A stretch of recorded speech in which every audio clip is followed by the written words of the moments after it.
Hola, estamos en un programa de Museo Dialoga, un espacio que procura potenciar el conocimiento sobre museos, historia, artes, cultura popular, producción académica en general. Y justamente en este día contamos con la presencia de una distinguida colega de Portugal, experta en museología, experta en plataformas digitales y que nos honra mucho con su participación. Es la museóloga Bárbara Andrés, con quien conversaremos en portugués. Por eso usted verá en el transcurso de la entrevista subtítulos que van a permitir también poder seguir la entrevista en español. Em, Hola Bárbara, boa tarde, como está? Olá, Luís. Sim, boa tarde. Muito grato contigo pela oportunidade de falar, compartilhar e aprender de ti. Obrigada eu pela oportunidade de estar aqui hoje e poder partilhar alguma coisa e poder dar ideias para o futuro. Obrigada eu. Tá, eu vou ler uma nota biográfica sobre ti.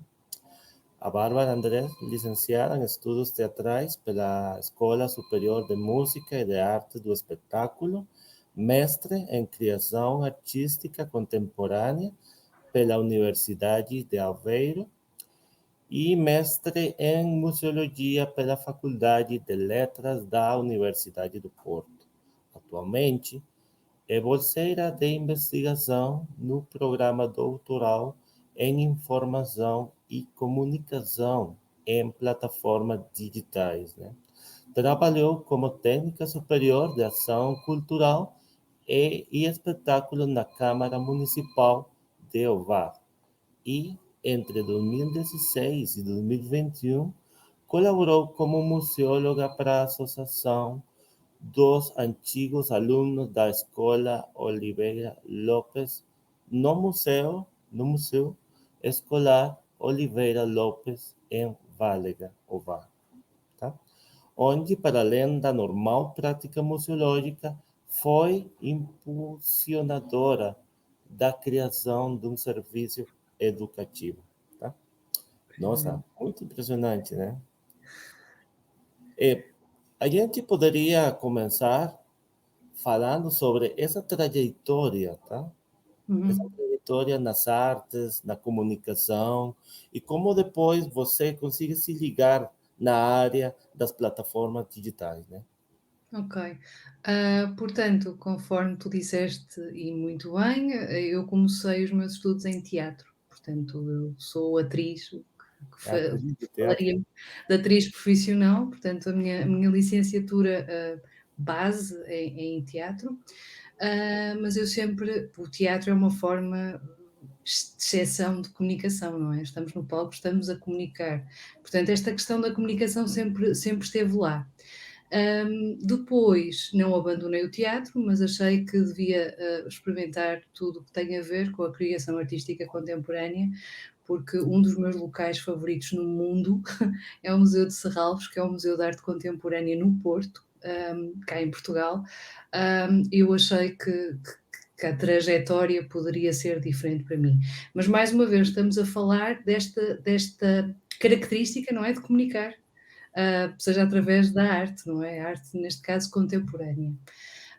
Mais tarde fui convidada, porque eu na altura fazia muito trabalho de serviço educativo em museus, portanto, cheguei a fazer uma série de oficinas, de ateliês, de coisas mais ligadas com a animação stop motion, pronto, fazia assim muitas atividades desse género e mais tarde convidaram-me então para integrar a equipa do Museu Escolar Oliveira Lopes em Ovar, onde tive esse tempo todo. Trabalhei também num centro de artes, portanto, onde produzia espetáculos, desde teatro, concertos, música, atividades educativas também, e depois então achei por bem continuar os meus estudos em comunicação, porque o bichinho já estava lá. E sempre tive uma ligação muito próxima com a questão digital, porque porque a criação artística contemporânea, o mestrado deu-me precisamente isso. Aliás, a minha tese de mestrado também em museologia também tem esta componente dos objetos digitais, da curadoria digital. Portanto, o digital sempre foi um meio pelo qual eu acho que passa um bocadinho pela questão do futuro dos museus, não é? E pronto, tudo se conjecturou e há 2 anos atrás, entrei no doutoramento em Informação e Comunicação em plataformas digitais, onde estou, a tentar unir todas estas pontas que estão soltas, nomeadamente a minha investigação prende-se com a preservação e a coleção dos objetos no museu, o serviço educativo, portanto, deixar que o serviço educativo fale destas questões de preservação e de curadoria, mas através de uma visão muito própria, que é a visão da gamificação. Portanto, tentar tornar divertido, tentar tornar uma espécie de um jogo todas estas questões. Pronto, e é assim, resumidamente, o meu percurso passa um bocadinho por aí. Ah, tá. Agora se fala muito sobre o conceito do museu híbrido. Uhum. Como você analisa essa concepção sobre os museus depois da pandemia? O que significa falar sobre um museu híbrido? Na sua verdadeira acessão, eu acho que o museu híbrido é efetivamente um museu que funciona muito bem de uma forma normal, não é? Com o público, mas ao mesmo tempo mantém uma componente digital extremamente forte. Por exemplo, podemos pegar já na componente website do museu, não é? Que funciona não só como um espaço de informação, mas que oferece aos visitantes que não podem estar presencialmente no espaço do museu atividades ou outros tipos de conhecimento em forma de experiência única. E existem inúmeros museus que o fazem. O primeiro que me salta assim logo à vista é o Cooper Hewitt, o Smithsonian, e eles têm uma série de atividades, de coleções online. Também o Museu da Casa de Anne Frank oferece uma série de jogos, e durante a pandemia vimos isso efetivamente crescer, não é? Porque os profissionais de museus e as equipas de museus estavam em casa e a única forma de chegar aos seus públicos era efetivamente pelo meio digital. Um, Houveram alguns casos de sucesso, outros que mantiveram a sua linha. Por exemplo, se pensarmos no Reykjavik Museum na Holanda, eles sempre foram muito inteligentes na maneira como expressam as suas comunicações, sobretudo nas redes sociais, e eles continuaram esse percurso durante a pandemia.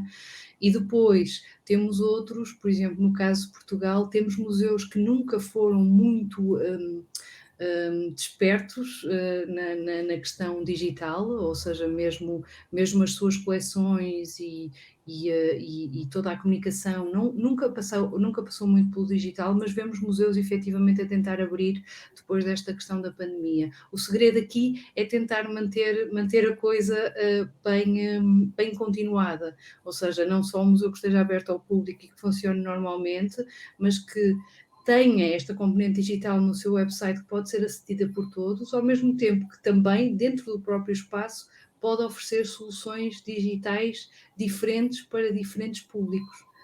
Isto para mim seria assim um museu híbrido perfeito, portanto, onde as coisas acontecem de uma maneira muito bem oleada, muito bem definida. E um museu sem estratégia digital, a longo e a médio prazo, não é um museu que pensa o digital da melhor forma, certamente. Portanto, uma estratégia planeada digital para um museu é sempre uma coisa de louvar, que nem sempre acontece também. E na hora de planejar essas estratégias, como planejar os distintos tipos de público?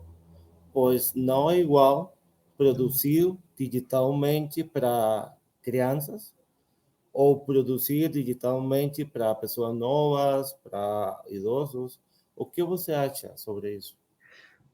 Eu acho sempre que a comunicação, deve ser feita no sentido do público-alvo, ou seja, uma primeira perspectiva deverá ser sempre pensar: "Eu quero produzir estes conteúdos digitalmente para quem?" E a partir daí começamos. Se eu quiser, por exemplo, que é o meu caso na minha investigação, produzir para crianças dos 8 aos 12, ou seja, estaremos a falar de uma taxa uma faixa etária jovem, não é? Mas que é completamente diferente de uma taxa de uma faixa etária mais velha, adolescentes ou outra coisa assim do género. Mas pensar sempre, caracterizar muito bem o público-alvo sempre, porque nós é muito complicado, pensarmos, mesmo que seja uma solução digital, pensarmos, de uma forma abrangente que vá fazer um dito check a todas as faixas etárias, porque não existe. Portanto, se pensarmos que queremos, por exemplo, disseminar a coleção online através de uma coleção digital, provavelmente estaremos a falar de um público mais adulto, ou, ou de professores que podem usar recursos, por exemplo. Se estivermos a falar de uma série de atividades que podem ser disseminadas online, como uma caça ao tesouro ou outra coisa, podemos falar também de público adulto, mas provavelmente estará mais alinhado para um público infantil-juvenil. Portanto, temos sempre que pensar e caracterizar muito bem o público. E depois, que tipo de público é este? É público que vem com os pais? Por exemplo, no caso das crianças. É público que vem com as escolas? É diferente. É público que queremos, é público recorrente, que nós sabemos que aquelas escolas vêm sempre ao museu todos os anos, ou de X em X tempo estão a retornar ao museu, ou é público novo, ou é público que queremos captar. Portanto, primeiro caracterizar e a partir daí começar a pensar aquilo exatamente que queremos fazer e pensar numa série de possibilidades que podemos vir a desdobrar.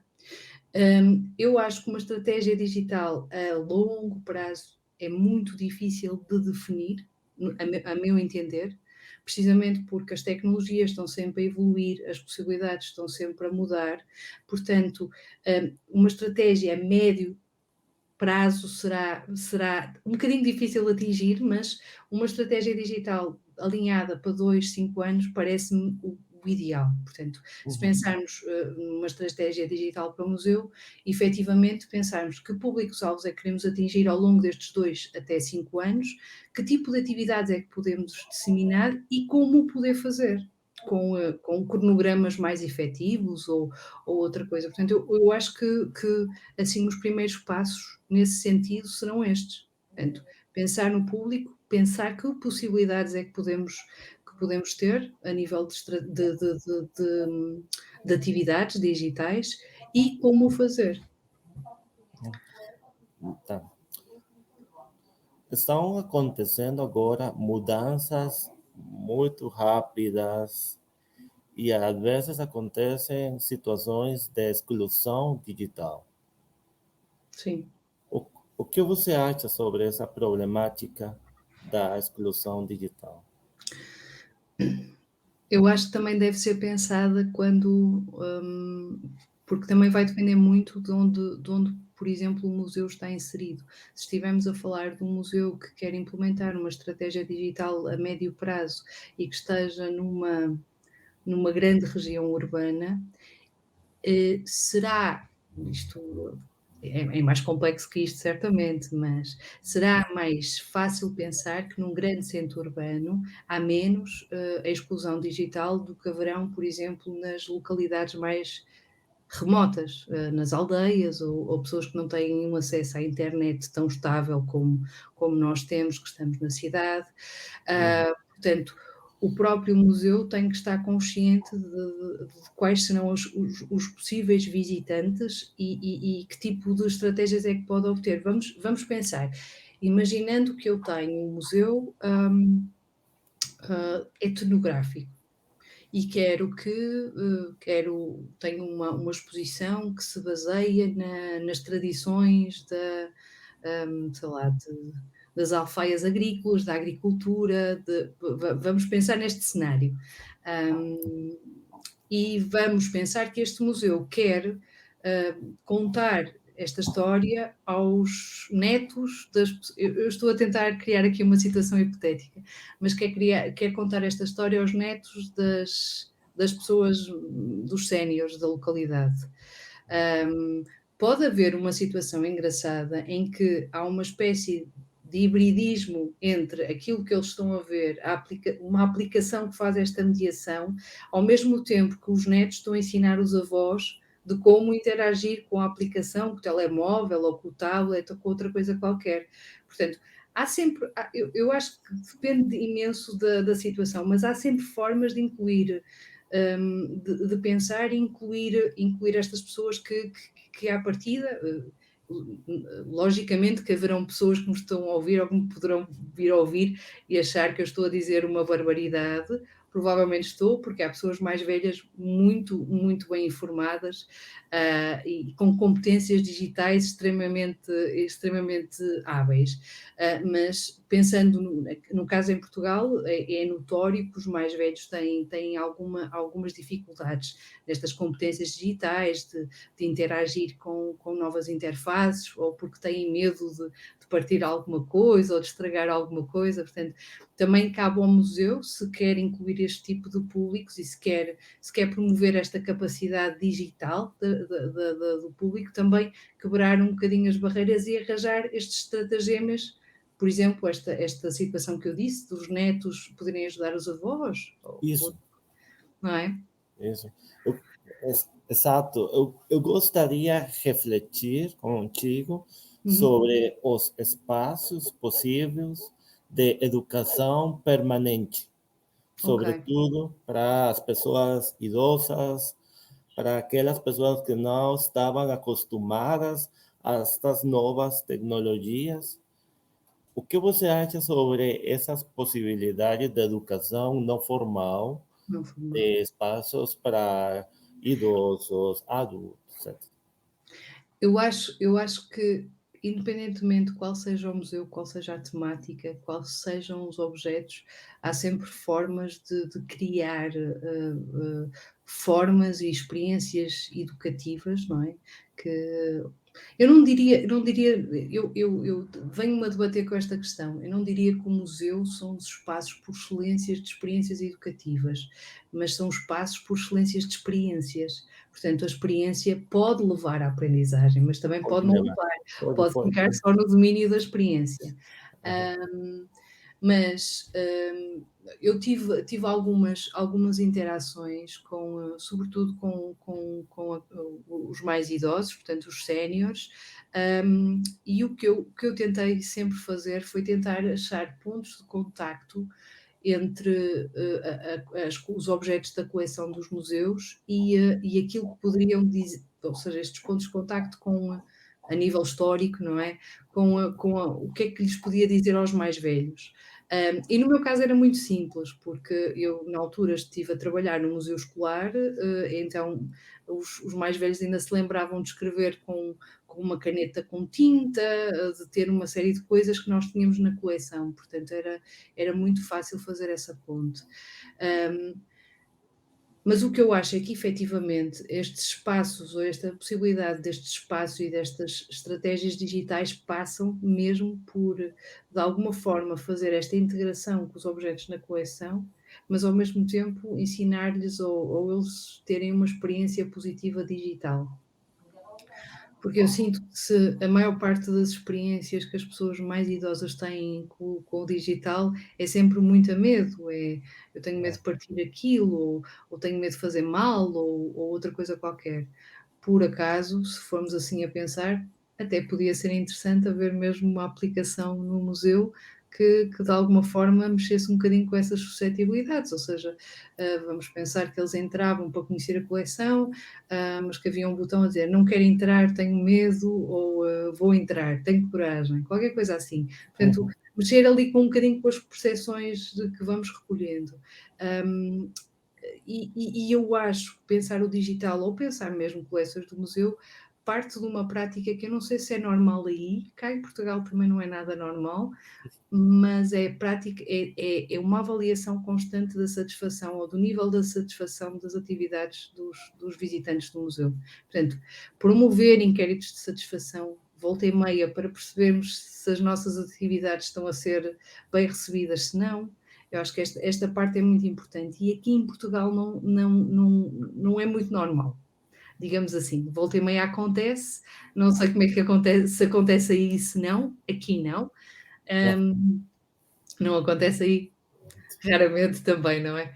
Pois, porque aí está, porque também não nos devemos esquecer sempre que, de uma forma muito global, tirando os grandes museus, os museus ditos normais são museus com uma equipa não muito grande, não é?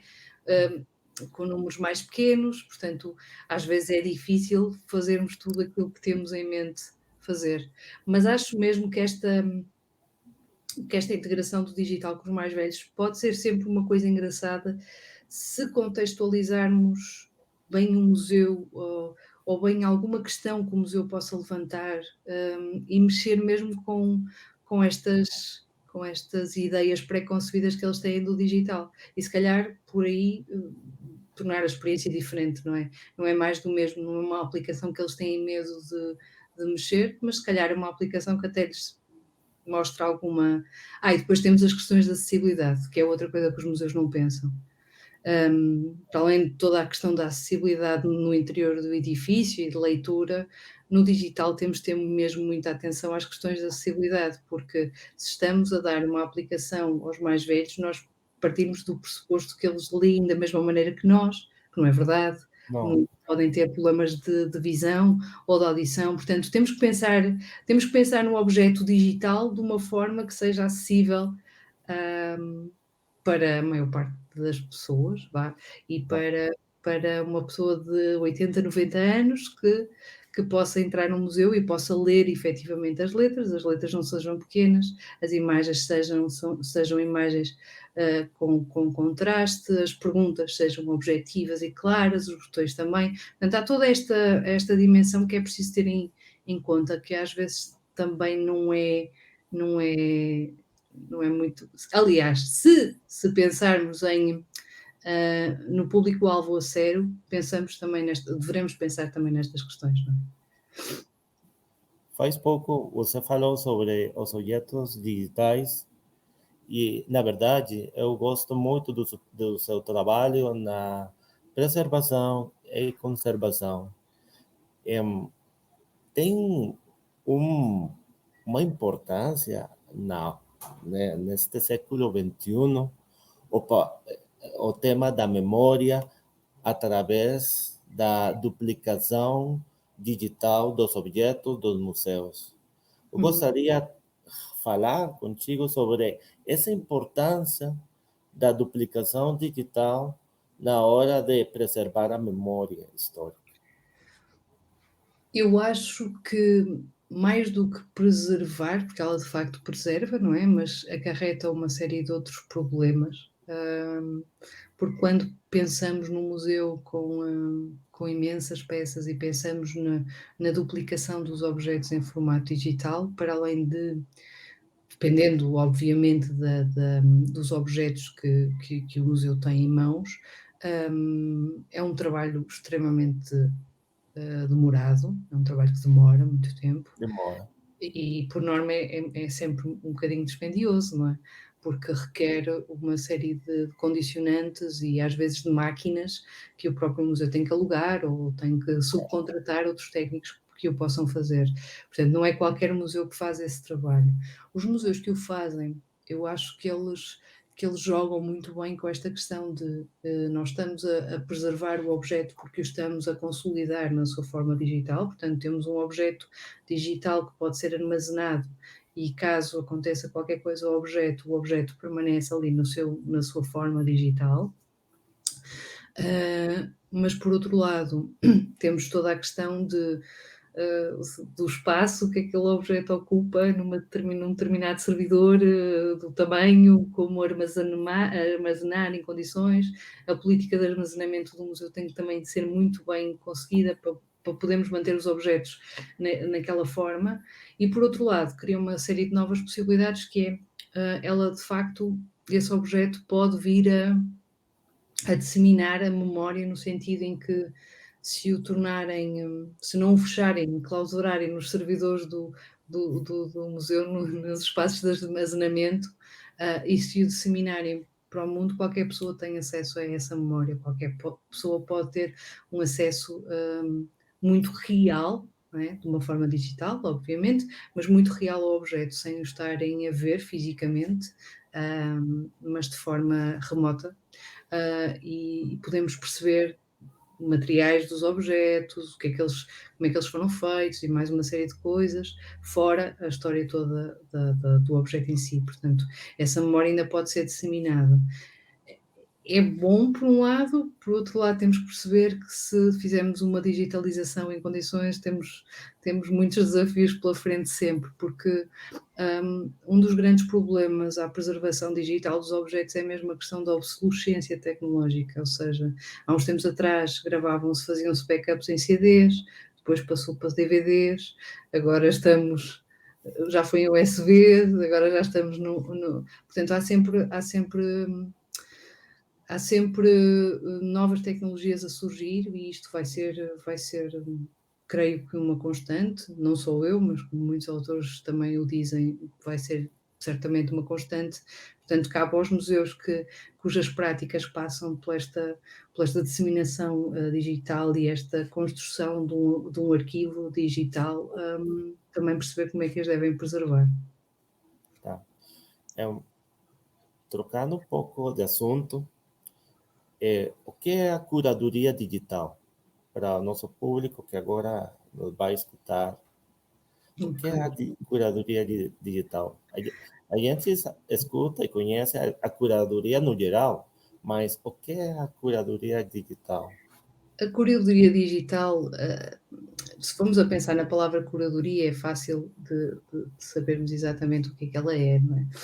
Portanto, tem a ver com este ato de curar, de sarar, de salvar peças, de montar exposições dentro de uma mesma linha temática. A curadoria digital, também pode ser vista, aliás, ela tem pelo menos duas formas de ser vista, a meu entender.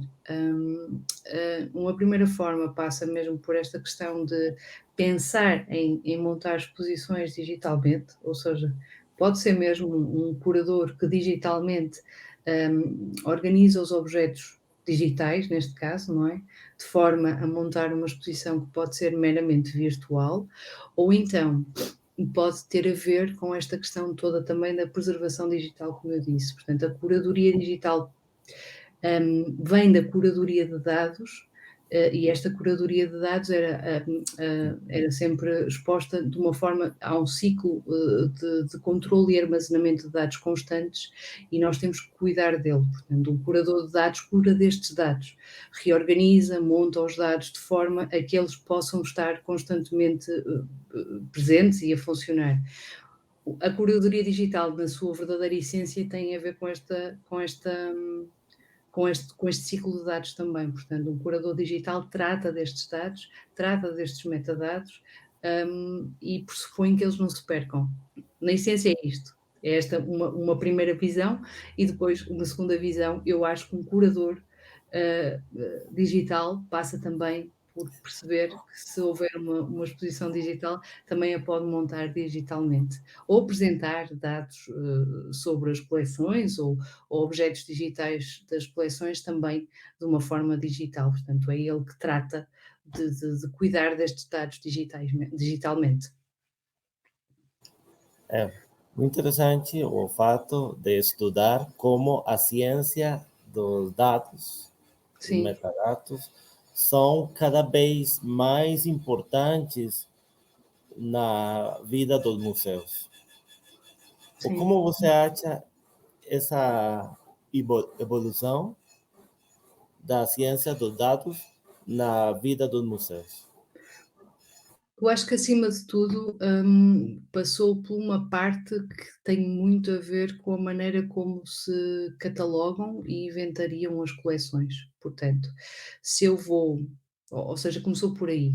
Se eu vou inventariar e catalogar, a minha coleção, ou uma dada coleção, eu vou fazê-lo digitalmente. Antigamente usavam-se umas fichas, havia uns arquivos, tudo em papel, neste momento passou para tudo que é digital e também neste momento, já há uns anos valentes, há uma série de programas que fazem isso, não automaticamente, os dados têm que ser introduzidos, mas esses dados introduzidos, o programa automaticamente faz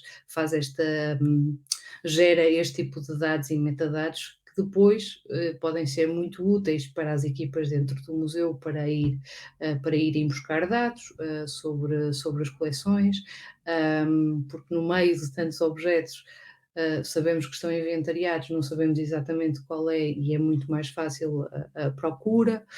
Um, no caso, por exemplo, de museus que tenham coleções e digitalizações das coleções, estes metadados e os dados todos gerados são importantes também para obtermos o objeto na hora. Portanto, eu acho que, logicamente que depende de cada museu, depende da complexidade da equipa do museu e depende das competências da equipa do próprio, do museu e das capacidades financeiras do museu também, porque tudo passa por aí. Hum, há museus que não têm acesso a nenhum programa que seja agregador destes dados todos que vão sendo recolhidos das coleções, mas há outros museus que têm, portanto, também cabe aos museus fazer esta gestão da melhor forma. Eu posso, por exemplo, ter um Excel do inventário de uma dada coleção, não é, que gera dados, ele tem dados, eu faço a procura pelo Excel, se não houver mais nenhuma oportunidade, não é, de o fazer, e não deixo de ter ali os dados, caberá a cada pessoa organizar os dados da melhor forma para poder depois usufruir deles também da melhor forma, porque no caso do museu que queira, por exemplo, mesmo, aliás, os dados online ou digitais são muito mais simples para uma série de processos que ocorrem no museu, desde doações ou incorporações ou empréstimos de obras para outros museus. É muito mais fácil obtermos a informação sobre aquela determinada peça. Por exemplo, vamos imaginar, em termos, há bocado estávamos a falar da questão da preservação da própria peça, vamos imaginar que temos uma peça que é extremamente complicada ou é muito difícil de emprestar, porque tem uma série de características, ou porque se pode partir, ou porque precisa de uma umidade relativa quase perfeita. Portanto, nós temos essa informação na ficha de cada peça, ou deveríamos ter, não é? E quando fazemos o empréstimo, é muito mais simples comunicarmos à entidade à qual vamos emprestar a peça quais são as características que o ambiente deve ter para a peça não se degradar. Portanto, há aqui uma série de camadas sobre a questão dos dados no museu e os metadados que são importantes pensarmos neles, logicamente, para o melhor funcionamento de tudo, creio eu. Algunos amigos que sabían que yo iba a te entrevistar y a dialogar contigo, querían que yo te preguntas sobre o metaverso. Ok. O que você acha sobre esse grande fenômeno da tecnologia atual e como isso vai ter um impacto aí cada vez maior na vida dos museus do mundo? Eu ainda não tenho propriamente uma opinião formada, porque ainda não experimentei e eu sou uma pessoa que gosta de experimentar primeiras coisas para para também perceber um bocadinho as possibilidades. Mas do pouco que eu conheço ou do pouco que eu li sobre isso, eu acho que provavelmente a longo prazo terá algumas os museus terão que fazer algumas a ver, não serão todos os museus, certamente, porque nem todos os museus terão essa oportunidade, mas acho que os grandes museus terão a oportunidade de fazer grandes contribuições para o metaverso e coexistirem no metaverso e, se calhar criarem formas alternativas de serem um museu no metaverso. Portanto, poderem trocar obras muito mais rapidamente, artistas que não têm propriamente um nome ou que não são conhecidos poderem expor os seus NFTs nas galerias daquele museu, não é? Digital. Portanto, eu acho que há aqui uma série de sinergias que eu vejo que são passíveis de serem construídas no futuro. Agora, aí está, não, nunca experimentei, não sei. Acho a aplicação, por exemplo, da realidade virtual em museus e a realidade aumentada em museus que tem muitas potencialidades. Hum, Em relação ao metaverso, eu acho que é uma coisa que ainda está em construção, mas acho que estes desdobramentos vão ser feitos. Da mesma forma que vimos os museus a desdobrarem-se pelas múltiplas redes sociais, porque achavam que lá tinham que estar, eu acho dessa mesma forma, eles têm que se replicar ou mostrar presentes no metaverso no futuro. É o que eu acho. Hum, Sim, ainda está em construção sim, aquilo claro. que vamos ver e vamos conhecer no futuro. Eu queria também compartilhar contigo sobre essa experiência tão especial que você teve no Museu Escolar Oliveira Lopes. Se Uhum. você quiser aprofundar um pouco sobre o Ok. trabalho que você fez lá. Eu entrei numa altura, não vou dizer ingrata, mas foi um bocadinho, porque eu entrei numa fase em que o museu estava fechado para obras. Portanto, eles estavam a fazer obras num novo edifício. Hum, Então, mas o que não foi mau de todo, porque eu não pude intervir ativamente na coleção, não é? Conhecia a coleção, fui fazendo algumas manutenções, alguns inventários, mas uma coisa muito muito parca. Mas o que foi bom foi ter impulsionado, aquilo que eu chamei o museu fora de portas, porque o museu não existia, não é? O museu físico naquele momento estava fechado e Uhum, estava em construção. Portanto, o que eu andei a fazer durante a maior parte do tempo que lá estive, pronto, para além de estar com a coleção a dado momento, mas grande parte do serviço todo educativo que eu fiz, no primeiro até ao início do terceiro ano, foi mesmo andar por todas as localidades próximas, a fazer workshops, a falar do museu. uhum. Portanto, era aquilo que eu chamava o museu fora de portas. Portanto, ele existia sem existir. Eu acho esta coisa, acho piada a isto, não é? Portanto, estamos a falar de um museu que já é, ele não existia, ele fisicamente não existia, não é? O edifício estava lá, mas deixou de ser o edifício que era, portanto, passou a ser outro. Um, e foi basicamente isso que eu estive a fazer durante grande parte do tempo que estive lá, para além de, pronto, de fazer o inventário de coleções, e algumas intervenções de conservação, muito parcas, porque eu não sou da conservação, mas pronto, vou sabendo uma coisinha ou outra, e foi grande parte do meu tempo foi passado assim, sim. Bom, infelizmente estamos próximos ao final da entrevista, mas eu gostaria de escutar sobre quais são os principais desafios que o profissional do museu tem agora, na, nesta época, no século XXI. O Há que vários, você tem vários, né? há vários, há. Hum, O que eu cada vez mais acho é que os museus, para além de sistemas ou de espaços extremamente abertos ao público, não é? Porque eles são abertos ao público, são muito complexos.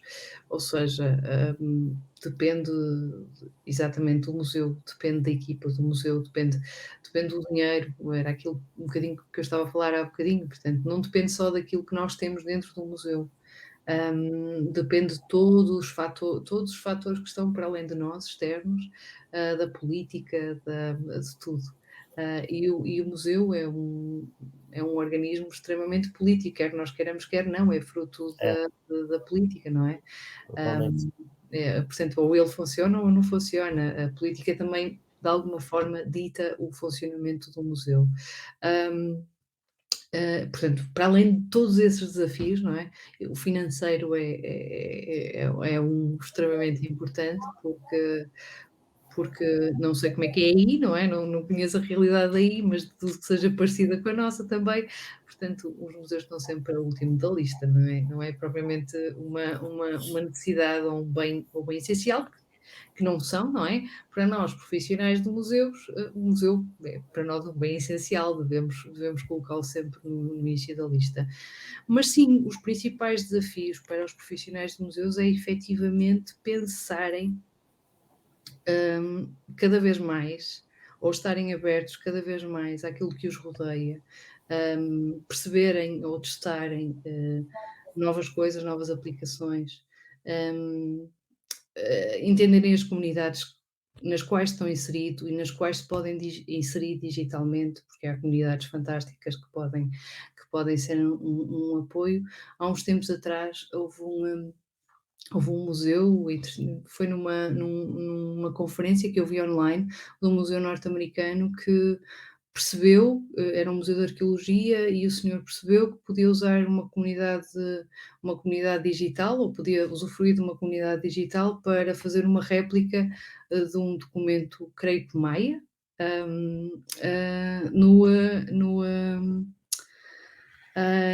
num jogo, portanto, criaram a arquitetura do monumento toda feitinha de blocos, e foi durante a pandemia que fizeram isso. Portanto, há mesmo várias possibilidades, e eu acho que, como qualquer profissional dentro da área da cultura, um museólogo ou uma equipa ou alguém que trabalhe diretamente para uma equipa do museu deve perceber estas nuances, ou deve perceber aquilo que pode trazer para dentro, quais são as implicações que trazer o digital para dentro pode implicar, quais são as implicações, de ter uma coleção em formato digital, o que podemos fazer com elas, criar estratégias que podem ser diferentes de outras. Portanto, hum, o que eu acho mesmo é que a atenção, sobretudo, os profissionais de museus devem ser atentos àquilo que os rodeia, é mesmo isso que eu acho.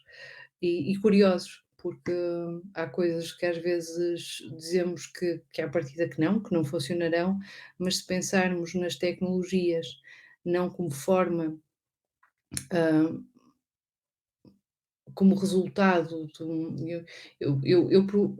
eu não gosto de ir a um museu e pensar que a tecnologia é o museu. Eu gosto de ir a um museu e pensar que a tecnologia ou as aplicações que o museu tem servem um determinado propósito. Portanto, eu não gosto de ir a um museu e utilizar uma tecnologia que eu acho que não serve para absolutamente nada. Aquilo tem que me dizer qualquer coisa, eu tenho que perceber exatamente para que é que aquilo serve, e há alguns museus que tomam algumas decisões baseados em, ou em oportunidades que surgem que não são pensadas, e pronto, e há dinheiro, e eles fazem uma aplicação para o museu, mas depois, passado 2 anos, fica completamente obsoleta, sem qualquer utilidade, nunca teve utilidade. Pronto, portanto, pensar nos meios tecnológicos com uma finalidade própria, não pensar em introduzir tecnologia só porque sim. Aliás, porque há museus que são fantásticos e não têm nenhuma tecnologia, não precisam de ter tecnologia para serem bons museus. Hum, Precisam de inserir tecnologia se acharem que a tecnologia dará uma nova voz, ou poderá potenciar novas experiências diferenciadas naquele sítio. É o que eu acho. Muito obrigado, Bárbara. Obrigada eu, Luís, pelo convite. Adorei compartilhar contigo, te escutar, aprender. Nossa, muita coisa. Eu queria, talvez, só para finalizar, Sim. umas, qual seria a sua mensagem para aquelas pessoas novas, estudantes do mestrado, que desejam participar do mundo da criação de estratégias digitais? Qual é a sua mensagem para essas pessoas novas, homens, mulheres, que están se aproximando a nuevas tecnologías, que desean aprender sobre un mundo digital. E, bom, uma mensagem também para o público que vai assistir ao programa de hoje. Sim, o que eu diria é que existem neste momento e pronto, Portugal está na Europa, não é? E na Europa nós temos imensos programas que fazem esta ligação entre, entre os museus ou a cultura e os meios digitais. E, por exemplo, no meu caso, eu fui ativa na procura na altura, quando eu estava a tirar o mestrado em Museologia, apareceu uma oportunidade de um programa europeu que fazia esta que facultava competências digitais a profissionais de museus, mas não só, curiosos e outras pessoas. Uh, e depois ofereceu também uma especialização que na altura eu creio que foi curadoria digital que eu fiz. Portanto, há sempre, estejam atentos, porque há sempre pequenas formações ou pequenas conversas, e agora com a pandemia e com esta facilidade que nós temos de falar uns com os outros, há uma série de comunidades que partilham imensas coisas diariamente. Um, toda, todo, Todos os museus, ou mesmo o próprio governo, por exemplo, do Canadá, Austrália também, tem muitas propostas do Fórum Digital, um, e sempre muitos webinars a que podemos assistir e a fazer perguntas. Portanto, o meu grande conselho é sejam curiosos. Porque se não formos curiosos nunca saímos. Há um Hum, ditado em Portugal que diz: nunca saímos da cepa torta, quer dizer que nunca saímos do mesmo sítio, portanto ficamos sempre no mesmo sítio. Se não formos curiosos, não é? Não conseguimos avançar. E acho importante porque um museu com uma equipa que está sempre ansiosa em avançar e a testar coisas novas é um museu que também avança no tempo, é o meu conselho. bom, é preciso ser curioso para avançar, né? É mesmo isso. Muito obrigado, Bárbara. Obrigada eu, Luís. Obrigada. Foi um gosto estar aqui. Ai, bem-vinda ao Museu da Cultura Popular na Costa Rica. Quando você Sim, tiver a sim, sim, sim, oportunidade, sim. seja bem-vinda. Tá. Bom, bueno, ese es el cierre del programa Museo Dialoga, una producción conjunta entre el Museo de Cultura Popular de la Escuela de Historia de la Universidad Nacional y la red UNED Comunica Territorios. Es un gusto enorme habernos comunicado el día de hoy y nos vemos en otra próxima oportunidad.